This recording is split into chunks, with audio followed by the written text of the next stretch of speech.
જય શ્રી કૃષ્ણ, જય માતાજી. રેખા રાદડિયાના નમસ્કાર. મિત્રો, હું આજે વાત કરીશ કે રોટલો ભૂખનો કે સુખનો. રોટલો ભૂખનો નહીં પણ સુખનો હોવો જોઈએ. ભૂખ લાગે તો રોટલો બધે મળે, પણ જે રોટલામાં પ્રેમ હોય ને એ તો ભાગ્યશાળીને જ મળે. ભૂખ શાંત કરવી હોય ને તો ખાવું પડે, પણ સુખ શાંત કરવું હોય ને તો સમજવું પડે. બસ આ સમજૂતી જ આપણે ભૂલી ગયા છીએ. મિત્રો, તમે દિવસભર મજૂરી કરો છો, કામ કરો છો, ખૂબ પરસેવો પાડો છો, ખૂબ પસીનો વહાવો. કેમ? એક રોટલા માટે કે સુખ માટે? ખરેખર તો આપણે રોટલો નહીં પણ શાંતિ શોધી રહ્યા છીએ. પણ ભૂલ શું કરીએ છીએ ખબર? અમે શાંતિ રોટલામાં શોધીએ છીએ, અને રોટલામાંથી તો સુખ મળતું નથી.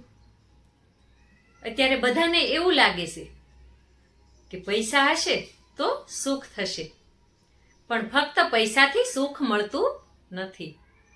પૈસા હોય ને એમના ઘરે જઈને જોઈ જોજો, એક ટેબલ પર અનેક મીઠાઈઓ વાનગીઓ પડી હોય છે, પણ એક પરિવાર સાથે બેસીને જમવાનો સમય નથી મળતો, સાથે બેસીને ખાતા નથી. પૈસા સગવડ આપે છે, પણ સુખ, સંતોષ, શાંતિ, પ્રેમ અને એ તો સમજદારી જ આપે છે. એક દાદા હતા, ગામડામાં ખાટલા પર બેઠા બેઠા એક રોટલો ખાઈ રહ્યા હતા. તો નાની પોતરીએ કહ્યું, દાદા, રોટલામાં તો મીઠું ભૂલાઈ ગયું છે. દાદા મનમાં હસ્યા અને કહ્યું કે બેટા, તું મારી સાથે બેસીને જમે છે ને, એ જ જમવાની મીઠાશ છે. સુખ એ નથી કે શું ખાઈ રહ્યા છીએ, સુખ એ છે કે કોણ સાથે બેસીને ખાય છે.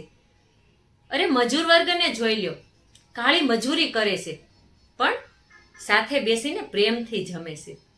અમુક લોકોને તો યાદ પણ નહીં હોય કે અમે છેલ્લે આખો પરિવાર સાથે બેસીને ક્યારે જમ્યા હતા. એ માણસ નહીં જે ઓફિસમાં બેઠો છે, એ નથી જે ધંધામાં વ્યસ્ત છે, એ માણસ છે જે સંતોષમાં જીવે છે. એક રોટલામાં સમગ્ર જગતથી શાંતિ માણે છે. હું રેખા રાદડિયા હૃદયનો હુકમ તરફથી કહું છું કે આજે ટેકનોલોજી વધી રહી છે, તેની સાથે સાથે દિલોના સંબંધો તૂટી રહ્યા છે. તો આપણે સમજીએ અને જાણીએ કે આપણને આ ટેકનોલોજી કેટલું નુકસાન પહોંચાડી રહી છે. આ હતી રેખા રાદડિયાની હૃદયની વાત. ફરી મળીશ એક સત્ય વાત સાથે. જય માતાજી.